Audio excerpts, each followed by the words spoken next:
Hello and welcome to the Relevate community. We talk about all things sales, marketing, and technology. Today we have our knowledge transfer session from Steve Anthony here to talk about password and encryption security.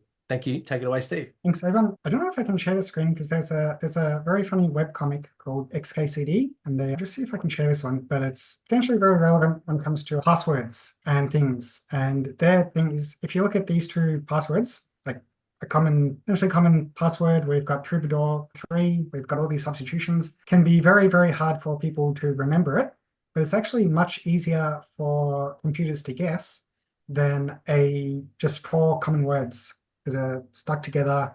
And yeah, the longer the password, you have 4 simple words, chain them together, much easier to remember, correct horse battery staple versus whatever this is. And that's actually much more difficult to guess. So you see often when you sign up to something and they enforce a password and they say it must have a special character, it must have uppercase and lowercase and God knows what rules. Yeah, in some ways just saying, hey, look, make it longer. There's some tools out there that will actually look at the password if it uses common language, common words and things like that, and can actually assess it, not based on certain rules that you must fit this in. It'll actually look at the password that you have and say, that's very easy to guess, that's nice and secure, safe. So that's probably a much better thing to do than just these arbitrary rules that inevitably people write down.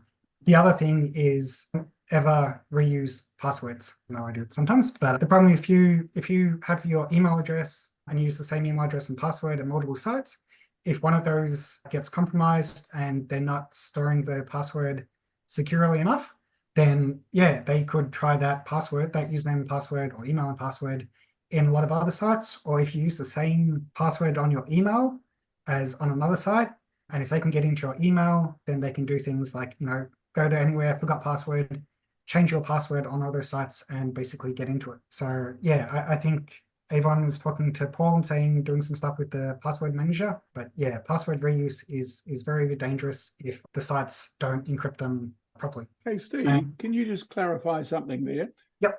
So you were saying choose, say, 4 words and string them together that you might be able to remember them. But what happens when that doesn't meet the criteria of having an exclamation mark or an ampersand or a number or a capital or a small or whatever? So how does that overcome it? Yeah, so that is the problem. And then you should probably ideally contact that site and saying your bizarre rules are not actually making things safer, they're making it less secure. And look, in some ways it probably depends what they're doing. I think I had one that was like a food app and it wanted the longest, most secure password. And I think I ended up having the password something like, you are a food app, what the hell are you doing? And that eventually got through and worked, but now I can never remember what that was. But yeah, you're right. It's unfortunate that, yeah, I think the key with this was those sometimes sites do stupid things and they do things that they shouldn't. Find I'm running into that almost daily. Every time, if I put in a simple one, they're telling me, no, you need to have a punctuation mark or whatever. I'm just And trying so to it might think of just stop sharing. how your solution would overcome that. Yeah, well, I think this was less about a solution for using those sites and more if you ever do anything with passwords and stuff like that, Right. things to keep in mind that, and really, and I think the other point was that it is much better for sites that there is logic that you can implement that will look at a password and tell you how secure it is. And that is a much better solution. And it can tell you it's, weak, strong, medium, very strong, awesome. And you can use that and bring that in other places. But you can there are libraries and things that will do that for you. And that is a much better idea than like I said, an arbitrary, case, special character, number, because yeah, it just makes it very, very hard to remember. Often people probably write it down or things like that. And it's unfortunate that a lot of sites are forcing, exactly as you said, they're forcing these insecure or less safe passwords that are harder to remember and easy to guess than ones that you could do. So I don't know what you can do about the site other than, I think if you have the 4 words and then just at the end of it, you tack on, if you have your standard numbers and things like that, then you can probably get away with it and still be a bit more, that might be one option. Thank you. So yeah, and as I said, password reuse. So there's a few things that sites can do that are very, very bad in terms of passwords. So the worst one, obviously, is if they just store it in a database in plain text. So anyone hacks in, gets the database, they can just see everyone's password. ideally what they do is when you store a password, it actually should be one-way encrypted. So it should actually be physically impossible to decrypt a encrypted word. So you store it, you encrypt it, and you store it in there. You shouldn't actually be able to see what the original password was. If anyone, if you say forgot password and they send it to you, that's a very bad thing. You should not be able to do that. What you do actually, you one-way encrypt it, and then when someone tries to log in, you take the password they enter as part of the login and you encrypt that in the same way. And then you compare the two encrypted versions. And if they match, you say, okay, yes, that's obviously that they entered the correct password and they can get in, but you can't actually see what the original unencrypted password is. The other thing, when you do one-way encrypt it, you should use what's called a random salt. So the other danger is even if you do one-way encryption or encrypt passwords, the other danger is that if two people have the same password, if you don't use a random salt and the encrypted version is the same, then anyone that logs in, anyone could sign up and put in just a few common passwords, and then they could say, well, I used password and it came up with this encryption. And then if anyone else in that database I find has that same encrypted password, then I know exactly what their original password was because it's obviously the same as mine. So I use a random salt, and then the same password encrypted in two different things will actually look very different. So it's actually impossible to see what the password is, or even to see if two passwords are the same, because they will look very, very different. And that should help combat the password reuse issue, because they shouldn't actually be able to find out what your original password was with that. And then, there's a few different types of encryption. Obviously, there's the sort of standard encryption, decryption. You encrypt something, then you can go on and decrypt it. There's one-way encryption where you encrypt it and you can never actually get back what the original was, compare. And then the third one is ACE encryption, or public-private keys, which is basically the basis for anything working on the internet. So every secure site you go to with SSL, they use this public-private key encryption. And it's actually really amazing what they came up, the way they managed to make it work with the internet, because when you send a form, so if you log into your Relevate community, for example, and you send your username and password over to them, and you want to make sure that only the Relevate server can decrypt that password, that username and password, and check it. If anyone else in between, because you're going via various hops, if anyone else can see that and decrypt that request, then they see your username and password and they can log in and pretend to be you. The problem is when you send the request from your computer to Relevate or to that server, they don't know that they've ever met you before. There's no opportunity for them to say, hey, here's a cipher you can use, or here's something you can use to do it. And essentially, how do you make sure that when you send something, only they are able to decrypt it and see it? And the way it works is this public-private key.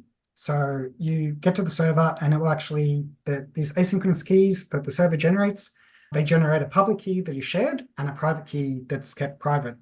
You essentially encrypt the information that you send with the public key, so it goes through everywhere. And then the only way to decrypt that is with that private key that is never shared.